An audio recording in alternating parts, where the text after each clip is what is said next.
علامہ ابن حجر مکی علیہ رحمہ نے ایک کتاب لکھی ہے نعمت الکبریٰ، اس میں یہ واقعہ لکھتے ہیں۔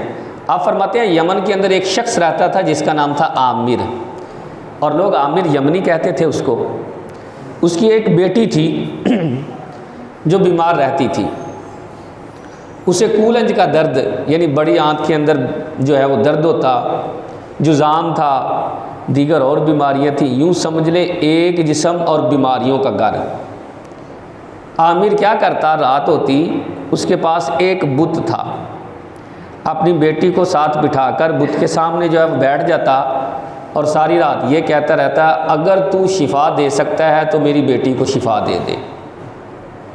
بت تو بت ہوتا ہے، جسے خود تراشا گیا ہے، جسے خود بنایا گیا ہے، وہ کیا کسی کو دے گا؟ اس کا وجود ہی ہمارے ہاتھوں سے ہے۔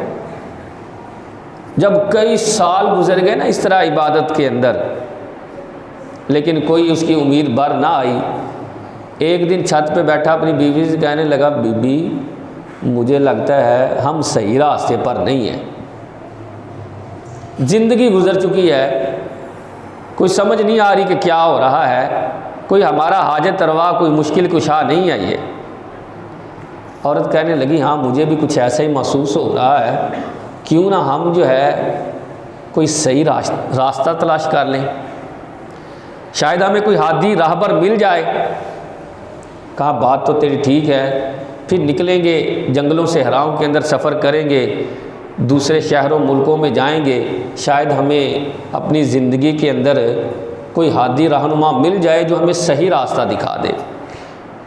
وہ عامر یمنی کہتا ہے کہ ہم آپس میں بھی گفتگو کر رہے ہیں میاں بیوی، اچانک کیا ہوا، آسمان سے ایک نور چمکا، زمین پر آیا اور اس نور نے ساری کائنات کو روشن کر دیا، ساری کائنات روشن ہو گئی۔ کہتے ہیں اس نور کے اندر میں کیا دیکھ رہا ہوں، آسمان سے فرشتے صف بنائے زمین کی طرف آ رہے ہیں اور ایک مکان کے گرد ہاتھ باندھ کر سر جھکا کر گویا کہ درود و سلام پیش کر رہے ہیں۔ میں نے کہا یہ کیا بات ہے؟ اپنی بیوی سے کہنے لگا تم دیکھ رہی ہو یہ؟ کہنے لگی میں بھی دیکھ رہی ہوں یہ سارا کچھ۔ کہتا ہے اتنی دیر میں نے بت کی طرف دیکھا جس کی میں سالوں سے عبادت کر رہا تھا، وہ اوندے منہ زمین پر گرا ہوا تھا۔ میں نے بیوی سے کہا دیکھ اس کی حالت ذرا، دیکھ اسے کیا ہو گیا، یہ تو گر گیا ہے نیچے۔ میں نے جب یہ کہا تو بت سے آواز آئی خبردار ہوشیار، تمہیں پتہ ہے آج کی رات کیا ہوا ہے؟ میں نے کہا نہیں تو بتا دے۔ کہنے لگا کہ اللہ رب العزت کے سب سے محبوب اور سب سے زیادہ عزت شرافت اور بزرگی والے محبوب جو ہیں نبیوں کے امام، آج وہ دنیا کے اندر پیدا ہو گئے ہیں، اور یہ جو تم نور دیکھ رہے ہو نا، یہ نور انہی کا نور ہے جس سے ساری کائنات روشن اور منور ہے۔ عامر یمنی کہتا میں نے ساتھ ہی دوسرا سوال کیا مجھے نام بتا دے پھر۔ کہا ان کا نام محمد صلی اللہ تعالیٰ علیہ وسلم ہے۔ میں نے کہا کہاں رہتے ہیں؟ کہتا تہامہ کی سرزمین، تہامہ مکہ کا نام ہے، وہاں رہتے ہیں۔ کہتا ابھی ہم باتیں کر رہے تھے، وہ میری بیٹی جو سالوں سے معذور تھی، بیماریوں کا گھر تھی، جس کے لیے بت کے سامنے بیٹھ کے ساری رات گزار دیتا تھا، جسے شفا نہیں ملی تھی، میں نے کیا دیکھا کہ اچانک سیڑھیاں چڑھ کے نا تندرست میرے سامنے آ کر کھڑی ہو گئی۔ میں نے کہا بیٹی تجھے کیا ہوا، تو تو بیمار تھی، تجھے کہاں سے یہ صحت مل گئی؟ کہنے لگی ابا جی میں تو بے خبری کے عالم میں سو رہی تھی، مجھے تو کچھ خبر ہی نہیں تھا کہ کیا ہو رہا ہے۔ میں نے کیا دیکھا کہ میرے کمرے کے اندر نور ہی نور ہے، اور اس نور میں ایک بزرگ جو ہیں وہ تشریف فرما ہیں۔ میں نے ان بزرگوں سے پوچھا یہ نور کیسا ہے؟ انہوں نے کہا بیٹا یہ نور نور محمدی ہے۔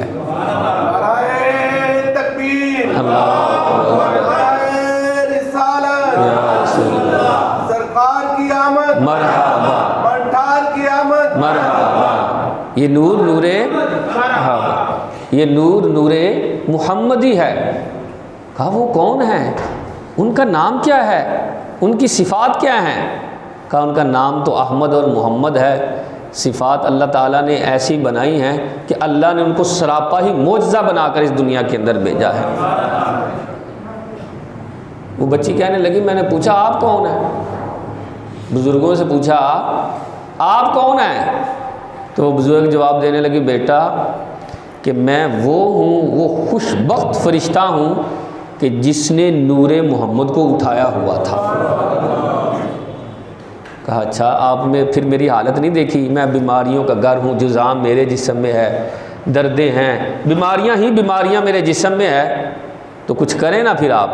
کہا بیٹا میں کیا کروں، تو اس طرح کرنا جو آج نور محمدی پیدا ہوئے ہیں ان کے وسیلے سے دعا مانگ، میں نے یہ عرش پر لکھا ہوا پڑھ لیا ہے کہ جو ان کے وسیلے سے رب کی بارگاہ میں دعا مانگتا ہے اللہ اس کی دعا کو رد نہیں فرماتا، فوراً قبول فرما لیتا۔ کہتے اب یہ سنا میں نے ہاتھ اٹھا دیے، سرکار کا وسیلہ دیا، مولا کریم تجھے تیرے محبوب کا واسطہ، اس نور محمدی کا واسطہ جو آج پیدا ہوئے ہیں میری اس تنگی کو آسانی میں تبدیل فرما دے۔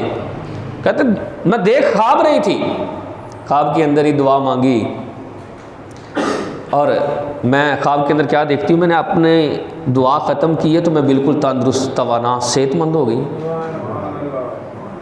خواب ختم ہوئی، میں بیدار ہوئی تو جو خواب تھی وہ حقیقت بن گئی کہ میں واقعی صحت اور سلامتی والی تندرست بن گئی۔ تو آپ میری حالت دیکھ رہے ہیں۔ اب عامر یمنی پتہ اپنی بیوی سے کیا کہنے لگا، دیکھ لیا تم نے، اب میں کسی صورت میں یہاں نہیں رکوں گا، اس نور محمدی کی زیارت کر کے ہی رہوں گا۔ اب مجھے چاہے جتنی مرضی سفر کی مشکلیں اور مشقتیں برداشت کرنی پڑیں، کہا ہم بھی تیرے ساتھ جائیں گے۔ وہ صحراؤں کو کراس کرتے ہوئے، جنگلوں کو کراس کرتے ہوئے مکہ میں پہنچے، جا کر پوچھا تو آمینہ کے گھر کا پتہ بتایا گیا، جا کر دروازہ کھٹکھٹایا، سیدہ آمینہ باہر تشریف لائیں، عرض کرنے لگے ہمیں اپنے لال کی زیارت کروا دو۔ آپ نے فرمایا نہیں مجھے یہودیوں سے ڈر ہے، کہیں میرے بیٹے کو نقصان نہ پہنچا دے۔ کہا ہم یہودی نہیں ہیں، ہم تو ان کے چاہنے والے ہیں، ہمارے دلوں کے اندر وہ گھر کر گئے ہیں، تلے منتیں سماجتیں کرنے لگ گئے۔ فرمایا اچھا ٹھہر جو تھوڑی دیر۔ آپ اندر تشریف لے کر گئیں، اندر جا کر انہیں بلایا تو عامر یمنی جو ہے اپنے اہل و عیال کے ساتھ جو ہے وہ داخل ہوا۔ کہتا ہے میں داخل ہوا تو خوشبوؤں نے میرا خیر مقدم کیا، یعنی خوشبوؤں نے مجھے ویلکم کہا، خوشبو ہی خوشبو تھی گھر کے اندر۔ میں سیدھا اس کمرے میں گیا جہاں آقا کریم علیہ الصلوۃ والسلام آرام فرما رہے تھے۔ سرکار ابھی بچپن میں ہیں۔ عامر یمنی کہتا ہے سرکار بچپن کے اندر اس طرح سوئے ہوئے تھے جیسے نوجوان باروب طریقے سے سویا ہوتا ہے۔ سرکار کے چہرہ انور سے چادر ہٹائی تو آپ سمجھتے ہیں کہ عاشق اظہار کی کیا حالت ہوگی۔ پھر جب سرکار کا چہرہ دیکھا آنکھوں سے آنسو نکل آئے، روتے روتے ہچکیاں بند گئیں، اس قدر زاروں کی طرح رونے لگے۔ کبھی سرکار کے ننھے ننھے ہاتھوں کو چومتا ہے، کبھی پاؤں کو چومتا ہے، اپنی خوش بختی پر ناز کر رہا ہے کہ میں نے آقا کریم علیہ الصلوۃ والسلام کو دیکھ لیا ہے۔ حضرت آمینہ رضی اللہ تعالی عنہا نے ارشاد فرمایا اب ٹھیک ہے، اب آپ جا سکتے ہیں۔ دل تو نہیں کر رہا تھا عامر یمنی کا، لیکن دل پر ہاتھ رکھ کر، یوں سمجھے دل پر پتھر رکھ کر باہر آیا۔ ابھی تھوڑا دور گیا تھا تو بلکنے لگ گیا، رونے لگ گیا بڑی زور سے، جیسے ہمارے ہاں بچے جو ہے نا لیٹ کر زمین پر نہیں روتے، ایسے بلکنے لگ گیا۔ گھر والی نے کہا اب کیا ہوا ہے؟ کہا اب کیا کروں، میرا دل سرکار کے بغیر لگ ہی نہیں رہا، اب میں کیا کروں، میرا دل نہیں سرکار کے بغیر لگ رہا، مجھے لے چلو دوبارہ سرکار کی بارگاہ میں۔ دوبارہ آئے، سیدہ آمینہ کی منتیں سماجتیں کی کہ ایک مرتبہ پھر زیارت کرنے دو۔ دوبارہ داخل ہوئے نا حضرت عامر، تو آقا کریم علیہ الصلوۃ والسلام کے رخ زیبا کو دیکھتے جا رہے ہیں، ہچکیاں بنتی جا رہی ہیں، روتے جا رہے ہیں۔ اچانک ایک زوردار چیخ ماری اور آپ کی روح قفس انصری سے پرواز ہو گئی اور آپ نے اپنی جان سرکار کے قدموں میں ہی گویا کہ قربان کر